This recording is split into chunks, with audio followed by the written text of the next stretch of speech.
Want to activate HSBC credit card online? In this video, I will guide you step by step on how you can do that. If you want to activate it with online banking, go ahead and open up any web browser and head over to hsbc.co. Once you're here, you want to tap on the log on option. Now, you want to enter your username, then tap on continue. Next, you want to enter your password. After that, tap on the log on option. Once you have been logged into your account, you want to go to Manage, then select Activate Card. Choose the card you need to activate. Review the information displayed and select Confirm. Your card is now activated. If you want to activate it with mobile banking, you want to log into HSBC mobile banking app. Then tap on Cards at the top of the screen, swipe and select the card you want to activate, then tap Activate Card.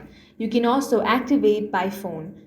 For that, you want to contact the customer support of HSBC Bank, and then you will be able to activate your card in under 60 seconds by calling the automated line. That's all for this video. If you found it useful, make sure to hit the like button and subscribe for more videos like this.